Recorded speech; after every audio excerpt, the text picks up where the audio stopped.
Gurugram JJP के राष्ट्रीय महासचिव दिग्विजय चौटाला की कॉन्फ्रेंस। इसनो के राष्ट्रीय अध्यक्ष और जेजेपी के प्रदेश अध्यक्ष सरदार निशांत सिंह भी मौजूद। छात्र संघ चुनाव की हो बहली सरकार से मांग। इसनो करेगी सदस्यता अभियान की शुरुआत। 1 महीने में 1 लाख छात्र को दिलाएंगे सदस्यता। सरकार नहीं मानी मांग तो छात्र संघ चुनाव बहाली के लिए करेगा आंदोलन। लंदन स्कूल ऑफ इकोनॉमिक्स के छात्र को चुनाव से रोकना लोकतंत्र की हत्या है। दिग्विजय चौटाला ने कांग्रेस नेता भूपेंद्र हुड्डा व दीपेंद्र हुड्डा पर साधा निशाना। 5100 पेंशन महिलाओं को 50% आरक्षण व 75% लोकल युवाओं को रोजगार के मुद्दे पर समर्थन देने की बात कही। जो इन मुद्दों पर सहमत होगा उसके साथ सरकार बनाने की बात कही। हमने कांग्रेस और भाजपा दोनों को ही कही बात। उस वक्त दुष्यंत ने कहा था हमारे लिए कांग्रेस अछूत नहीं है। भूपेंद्र हुड्डा से भी गठबंधन की हुई थी बात। भूपेंद्र हुड्डा का निशर्त रखी, पहले समर्थन करो फिर बात करेंगे। हमारी बात बीजेपी ने मानी तो हमने गठबंधन हुआ। मुझे कहने की आवश्यकता नहीं, मुझे लगता है कि आप सब लोग वीडियो से ही समझ गए होंगे कि हमारी इंटेंट जो थी, हमारी इंटेंशन जो थी वो पाक साफ थी, हरियाणा के हित के लिए थी, जनता के हित के लिए थी। अब क्योंकि इसमें तो आप लोग कहेंगे कि ये तो सारी बातें पब्लिक डोमेन में हैं, इसमें तो कोई ज़्यादा सा खुलासे वाली बात नहीं हुई। जो असली बात है, जिस मुद्दे पर मैं आना चाहता हूं, वो है लोकसभा चुनाव 2019 की बात, जिसका जवाब भूपेंद्र हुड्डा जी को देना ही पड़ेगा, इससे वो बच नहीं सकते। आम आदमी पार्टी जननायक जनता पार्टी का पैक्ट हो गया था, लगभग बातें तय हो गई थी और महागठबंधन, मीडिया के लोग भली भांति परिचित हैं, वो प्रत्यक्ष को प्रमाण की आवश्यकता नहीं। अब आप अगर घुमाएं पीछे, accepted Congress plan for alliance formation, this was Mahagathbandhan plan of Haryana.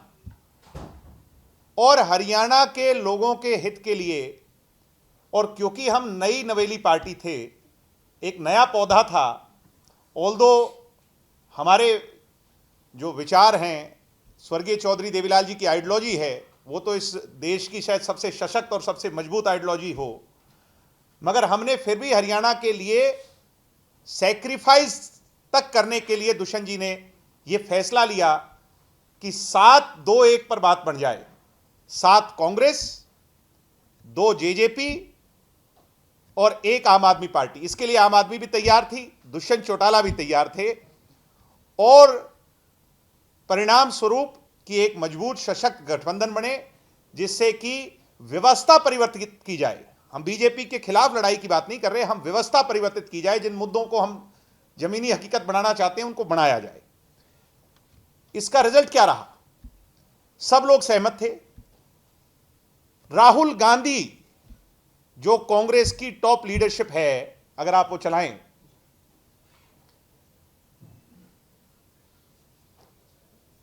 अब इसकी पहली लाइन पढ़िए, ये भी दैनिक जागरण अखबार है शायद।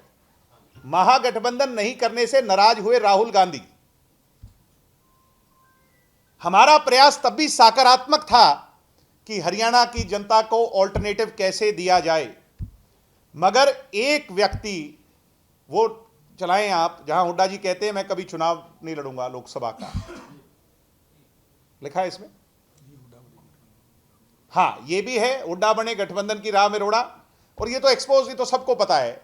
इसको तो आम आदमी पार्टी, क्योंकि मैं तो अपनी पार्टी के हित की बात ही करूंगा जब ये विषय है, आम आदमी पार्टी के राष्ट्रीय स्तर के नेताओं ने इस बात को ऑन रिकॉर्ड कहा कि एक व्यक्ति ऐसा था जो भूपेंद्र हुड्डा जी थे, जो नहीं माने, बाकी सब लोग इस बात के लिए सहमत थे।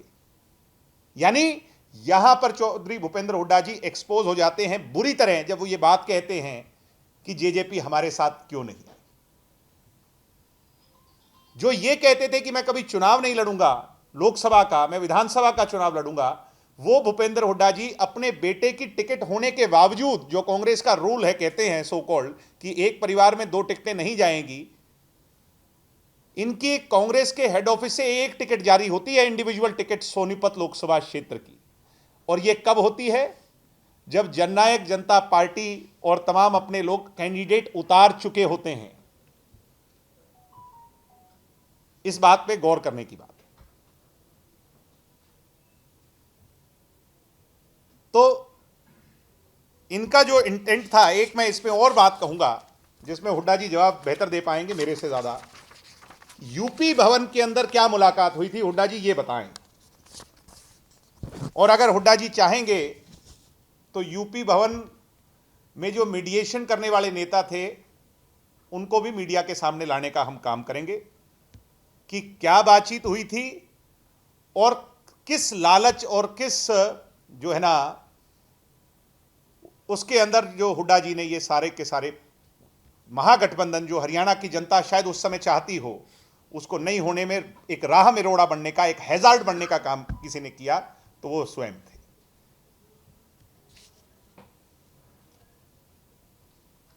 परिणाम स्वरूप ना तो कांग्रेस कोई सीट जीती, जो कि हाइपोथेटिकली स्पीकिंग अब तो ये इतिहास है, किसी से छुप नहीं सकता। पिताजी भी हार गए, बेटा जी भी हार गए, हारे के नहीं हारे। और इसका खामियाजा अन्य विरोधी दलों को भी भुगतना पड़ा, चाहे आम आदमी पार्टी थी चाहे जननायक जनता पार्टी। हम इसको कंक्लूड करें क्योंकि बहुत सारे जवाब हुड्डा जी ने देने हैं और वो ये कह रहे हैं कि मेरी किसी से कोई बातचीत नहीं हुई। कुछ चीज़ें राजनीति के अंदर अगर दबी रहें तो ज़्यादा बेहतर है, क्रेडिबिलिटी बनी रहती है। मैं इतना ही कहूँगा, अगर वो हमें इस बात के लिए कंपेल और मजबूर करेंगे तो फिर हमारी ये मजबूरी बन जाएगी जनता के सामने उन बातों को भी उजागर करने की। अगर वो ये कहेंगे कि कांग्रेस के किस सीनियर नेता से बातचीत हुई, तो गुड़गांव के अंदर दोबारा प्रेस कॉन्फ्रेंस कर रिकॉर्ड फोन कॉल्स के साथ मैं आपको वो भी आपके सामने बताने का काम करूंगा। और हुड्डा जी से कब बातचीत हुई, किस माध्यम से हुई, वो भी करने का काम करूंगा। इंटेंट क्लियर है, बदनीयती क्लियर है कि भूपेंद्र हुड्डा नहीं चाहते थे और आज जगह जगह जाकर पिताजी और बेटाजी राग रो रहे हैं, गा रहे हैं कि दुष्यंत चौटाला बीजेपी के साथ चले गए, दुष्यंत चौटाला हरियाणा के जनहित के मुद्दों के साथ गए हैं। बीजेपी से हम पहले भी अलायंस में रहे, जो हम कहते थे ना कि कांग्रेस के साथ 7 पीढ़ी नहीं जाएंगे, वो इसी सोच के लिए कहते थे, क्योंकि कांग्रेस की सोच हरियाणा के लिए नहीं है। कांग्रेस की सोच हरियाणा के लोगों के भलाई के लिए नहीं, पिताजी और बेटाजी की भलाई के लिए है। पिताजी अपने बेटाजी का फ्यूचर सिक्योर करने के लिए है और उसके लिए राव इंद्रजीत जी का कुर्बानी दी गई, चौधरी बीरेंद्र सिंह की कुर्बानी दी गई, कुलदीप बिश्नोई की कुर्बानी दी गई, शैलजा जी की कुर्बानी दी गई और हमारे आदरणीय अशोक तंवर जी की कुर्बानी दी गई कि नहीं दी गई। यानी बेटा जी का फ्यूचर सिक्योर कैसे हो, उसके लिए पिताजी कोई भी कुर्बानी देने को तैयार है। और दुष्यंत चौटाला ने, क्योंकि हरियाणा की जनता दुष्यंत को मुख्यमंत्री देखना चाहती थी, दुष्यंत जी ने उस पद की कुर्बानी देकर के आज उन मुद्दों की लड़ाई लड़कर 75% को लागू करवाया, महिला को 50% आरक्षण दिलवाया, हरियाणा में जनहित के सैकड़ों ऐसे फैसले लिए। एक मन में टीस है 5100 नहीं कर पाने की, मगर वो दिन दूर नहीं कि जन सहयोग के आशीर्वाद से, जनता के, बुजुर्गों के, हमारे जो देवता रूपी हरियाणा का वोटर है, उसके आशीर्वाद स्वरूप वो सपना भी पूरा होगा और 5100 नहीं, उसको भी और आगे ले जाने का काम होगा। इसलिए आज मैं इस बात को यहीं सीमित दायरे तक रखना चाहता हूं और निशान सिंह जी से कहूंगा कि कुछ विषयों पर वो भी आपसे चर्चा करना चाहते हैं, हम इसे कंक्लूड करें। इसके पश्चात आपके जो सवाल और जवाब हैं वो हम ज़रूर दे पाएंगे। मेरे हिसाब से आप इस बात से वेल सेटिस्फाइड होंगे कि आज भूपेंद्र हुड्डा जी पूरी तरह से एक्सपोज हो चुके हैं, उनका झूठ उजागर हो चुका है, जनता के पब्लिक डोमेन में आ चुका है। दुष्यंत चौटाला की राजनीतिक भ्रूण हत्या, आप मेरे वर्ड्स को थोड़ा सा नोट करें, दुष्यंत चौटाला जी की राजनीतिक भ्रूण हत्या भूपेंद्र हुड्डा नहीं कर पाए। दुष्यंत चौटाला जी की परिपक्वता से आज जननायक जनता पार्टी के हजारों लाखों कार्यकर्ताओं की मेहनत से ये परिवार एक मजबूत और सशक्त परिवार है, जो कि चौधरी देवीलाल जी के सपनों पर आगे अपने कदम बढ़ा रहा है, उन्हें सच कर रहा है। और इसका झंडा हुड्डा जी आप नहीं रोक पाओगे, ये झंडा तो हिमालय की चट्टानों से ऊंचा जाएगा, वहां फहराएगा। बहुत धन्यवाद।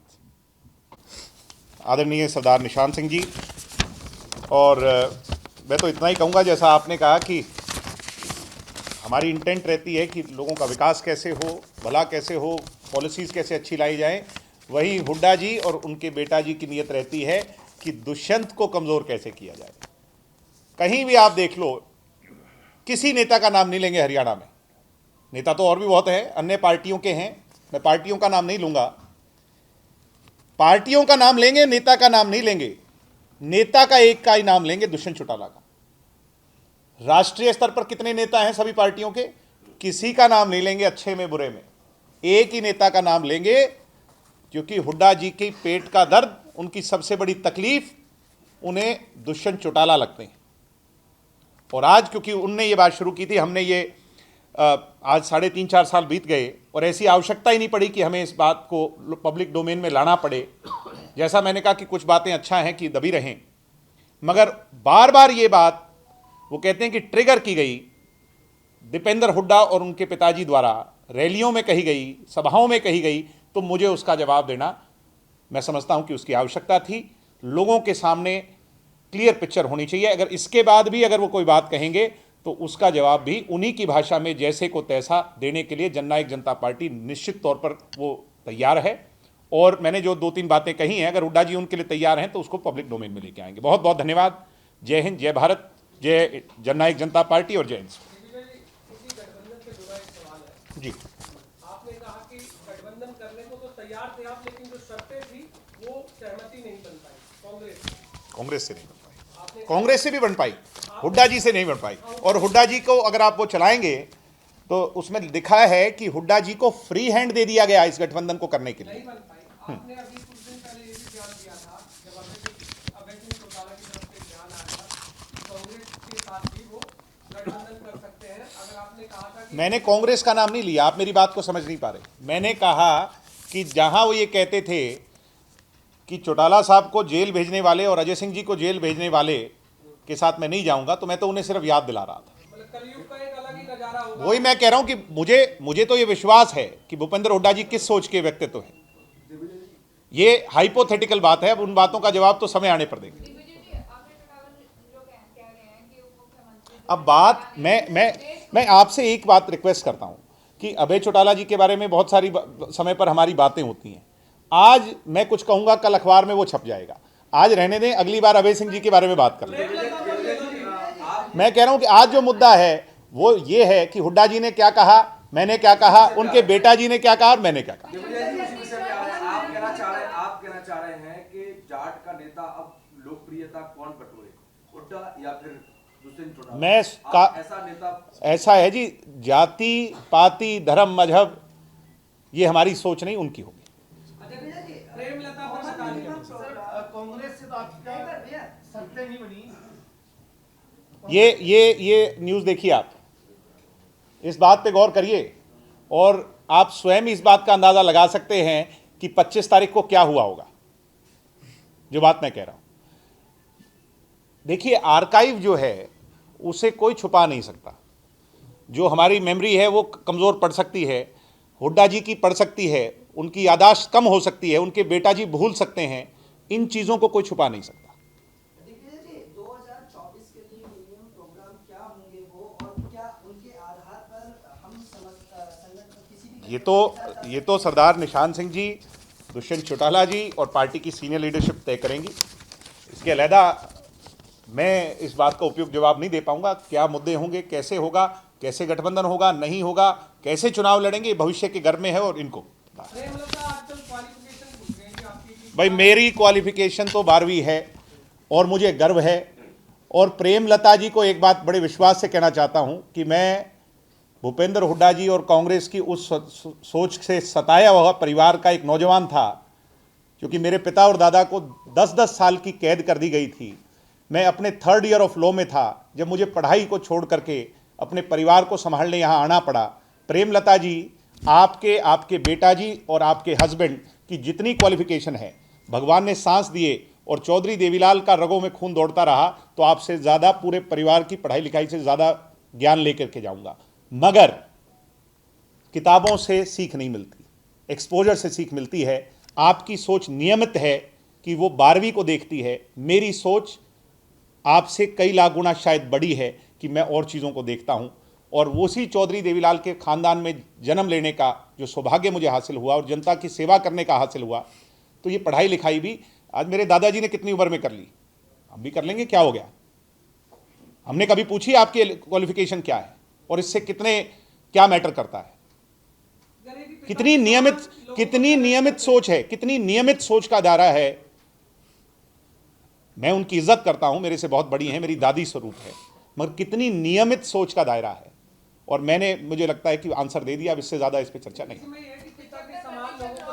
अरे पिता के समान अपने से अगर कोई राजनीति में बात हुई है, आदर के साथ, विद ड्यू रिस्पेक्ट, क्या उसका जवाब नहीं देंगे? पिता के समान अगर आप हैं उम्र में तो आप कुछ भी कहते रहेंगे।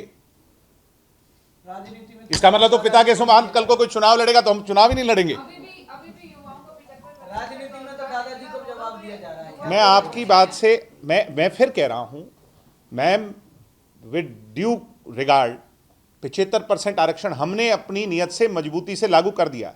हाई कोर्ट का फैसला हाई कोर्ट करेगा। अगर मैं उस पर टिप्पणी कर दूंगा तो मुझे और आपको दोनों में कल को कोर्ट में कोई घसीट लेगा, तो इसलिए इस पर चर्चा ना हो। अब हाई कोर्ट का फैसला आ जाए, कल आए, कब आए, ये वहां से तय होगा। नगर निगम के चुनाव होने, तो क्या वहां बीजेपी के साथ गठबंधन में लड़ेंगे चुनाव या अकेले अकेले लड़ेंगे आप? कोई भी संगठन अपनी मजबूती से हर सीट पर दावेदारी करता है, फिर उसके बाद जो समान विचारधारा के लोग हैं वो समय समय पर आते भी हैं, पीछे भी आए हैं, और आगे जब चुनाव अनाउंस हो जाएंगे तो इस पे सरदार निशान सिंह जी और वो सभी लोग चर्चा करेंगे। दिग्विजय जी, चुनाव का समय आ रहा है। 3 शर्तें जो पहले रखी गई आपकी, 75% युवाओं को रोजगार या 50% महिलाओं को आरक्षण, 5100 रुपये पेंशन, अब 2 शर्तें तो लगभग आपकी तरफ से approve दुष्यंत जी ने मेरे हिसाब से बड़े खुले तौर पे कह दिया कि मेरे मन की टीस है, और जनता के बीच में उस टीस को दुष्यंत जी लेके जाएंगे, इसमें कोई दो राय नहीं। कि मेरा मैंडेट अगर 45 का होता तो आप मेरे पर क्वेश्चन करते। अगर दुष्यंत जी को 45 सीटें मिली होती तो आपका यह प्रश्न बिल्कुल जायज था। हम 10 सीटों में अलाइड पार्टनर हैं, सरकार के 20% हिस्सेदार हैं, उसमें भी हम प्रयासरत हैं। हमारी नीयत पर, हमारी नीति पर, हमारी सोच पर कोई क्वेश्चन नहीं कर सकता। तो आने वाले चुनाव में आपको लगता नहीं है कि फिर दोबारा से जिस तरह अभी चर्चाएं चल रही है कि गठबंधन होगा नहीं होगा, वो एक अलग परसेप्शन है? मुझे देखिए, 2 चीजें हैं, एक 5 साल सरकार को चलाना और एक 5 साल के बाद गठबंधन में आना, मिलकर के चुनाव लड़ना। हम पहले भी चुनाव मिलकर के नहीं लड़े, उसके बाद गठबंधन में आए। अब ये इन लोगों ने तय करना है, पार्टी की दोनों की हाईकमान ने तय करना है, और वो जन भावना के आधार पर मेरे हिसाब से सब चीजें समय पर तय हो जाए। ओपी धनखड़ कह रहे हैं, प्रदेश अध्यक्ष, कि अभी गठबंधन पर विचार किया जाएगा। हम भी तो यही कह रहे हैं, हम कौन सा अलग कह रहे हैं? दिग्विजय चौटाला लोकसभा चुनाव लड़ेंगे या विधानसभा, कौन सी सीट? ये आप इनसे बात कर लीजिए, फैसला करके बता दीजिए। पर मेरी इच्छा पार्टी के लिए काम करने की, और वो एक वर्कर के तौर पर काम करना। मेरा एक सवाल है, हम ये मान के चलते हैं कि आपका महागठबंधन हो गया होता हुड्डा साहब के साथ, तो आज हरियाणा कहाँ खड़ा होता? देखो सर, ये हाइपोथेटिकल नहीं, भविष्य की तय ऐसी होती है, ऐसा नहीं। देखो आप छोटे हो, मैं आपसे की उम्मीद कर रहे हैं, मेरे बहू के बेटा हो, क्यों भाई हाथ पर मार रही है ताकि वो आगे चलेगा? आप गठबंधन करते हो राजनीति में, तो सोच हम अपने मुद्दों पर लड़ाई लड़ते, और आज भी लड़ी है, कल भी लड़ेंगे। अपने जनहित के मुद्दों पर काम करते, आज भी कर रहे हैं और कल भी करेंगे। हरियाणा नहीं, मैं इस पे जवाब इसलिए नहीं दे पाऊंगा कि ये मेरे लिए, शायद आप इसको ना समझें, मेरे लिए बहुत हाइपोथेटिकल है। मैं ये कह रहा हूं कि अगर हम वहां भी होते तो भी हम अपने मुद्दों पर लड़ाई लड़ते, आज भी लड़ रहे हैं और कल भी लड़ेंगे। दिग्विजय जी, हरियाणा कर्ज में डूबता जा रहा है, क्या प्लानिंग है भाई? आप ऐसी गठबंधन सरकार कैसे रहेगी? जनता कब तक मरती रहेगी? नहीं, जनता पर कर्ज है, आज नहीं, ये वर्षों से है, और इसके लिए जिम्मेवार ना केवल जेजेपी बीजेपी की सरकार है, ना केवल इससे पहले की बीजेपी की सरकार है, ना केवल उससे पहले 10 साल की हुड्डा की सरकार है। इसके लिए तमाम सरकारें जिम्मेवार हैं। कर्ज बढ़ रहा है और ये गंभीरता है, इस पे हमें सरकारों को सोचना चाहिए। इस पर एक आदमी ब्लेम करने के नहीं, आंकड़े लेके बैठ जाऊंगा तो जितने जिम्मेवार ये सरकार है, इससे पिछली वाली भी ज्यादा थी, उससे पिछली वाली भी ज्यादा थी। उन पर जो डिपार्टमेंट दुष्यंत जी के पास जी, हम अक्सर देख रहे हैं, उन्हीं डिपार्टमेंटों पर खासी नजर रखी जा रही है। अभी हाल ही में कल भी गुरुग्राम के दुष्यंत जी खुद चाहते हैं कि मेरे डिपार्टमेंट्स पर खासी नजर रखी जाए, मेरे डिपार्टमेंट के अंदर कहीं भी कोई अनियमितता है उसको उजागर किया जाए, यही सोच, तो बार बार ये कहते हैं शराब घोटाला, दुष्यंत जी ने तो कार्रवाई करवा करके पकड़वाए हैं कि कहीं भी कहीं कोई अनियमितताएं हैं उनको पकड़ो। मेरे डिपार्टमेंट पाक साफ होनी चाहिए, उसमें कहीं कोई करप्शन की बू नहीं आनी चाहिए। हाँ, अगर आई है तो उस पर कार्रवाई होनी चाहिए, हम उसके लिए पूछता है। अब ये मेरी बात को जो मैं आपसे रिक्वेस्ट कर रहा हूं कि डाइवर्ट मत कर देना कल को, क्योंकि मुद्दा आज ये था, कहीं प्रेमलता जी को चला दो और मेन मुद्दे को चलाओ ही ना, क्योंकि वो थोड़ा स्पाइसी है मामला, जो है वो उसमें मसाला है, इसलिए नहीं, वो मेरे लिए आदरणीय हैं, थी और रहेंगी। आपका भोजन की व्यवस्था पार्टी ने करी है, और एक मेंबरशिप ड्राइव का जो मेन, जो दीदी बैठ जाओ आप भी बैठ, 2 मिनट की बात।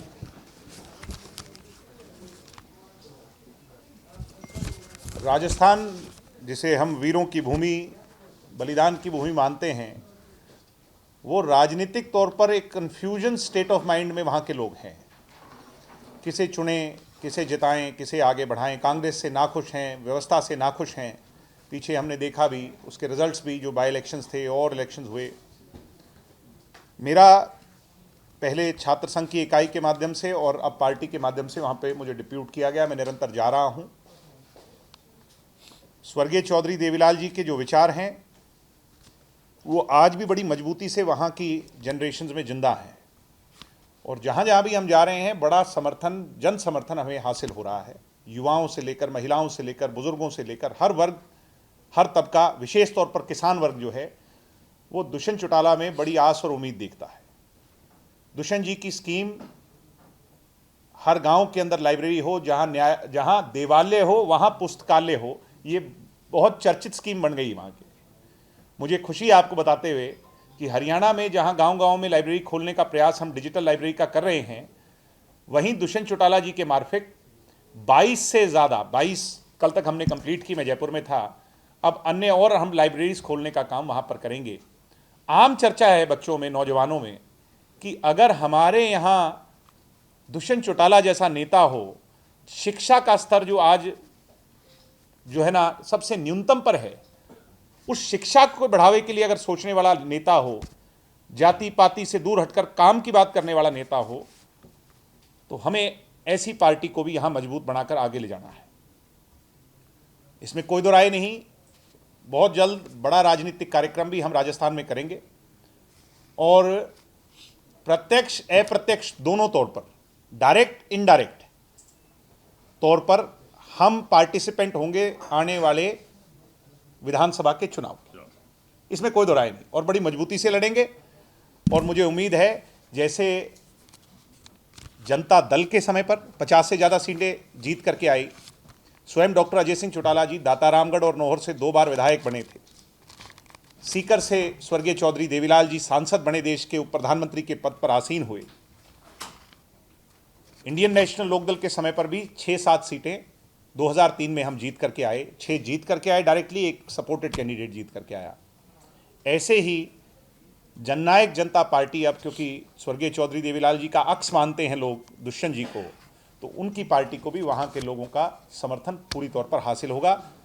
वीर तेजा जी के मंदिर के लिए भी जो सहयोग और जो बड़ा दिल दुष्यंत जी ने दिखाया है, इससे किसान कौम में आम चर्चा दुष्यंत जी की है, और मुझे उम्मीद है कि जेजेपी मजबूती से उठेगी।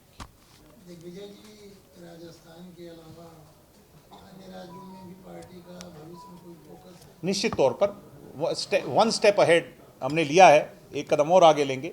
हम अपने पंखों को, अपनी बाहों को और फैलाएंगे, मगर हमारे लिए हरियाणा सर्वोपरि है, क्योंकि हमारी राजस्थान से माटी मिलती है, बोली मिलती है, भाषा मिलती है, रहन सहन मिलता है, खान पान मिलता है, हम एक ही लोग हैं, एक ही सोच है।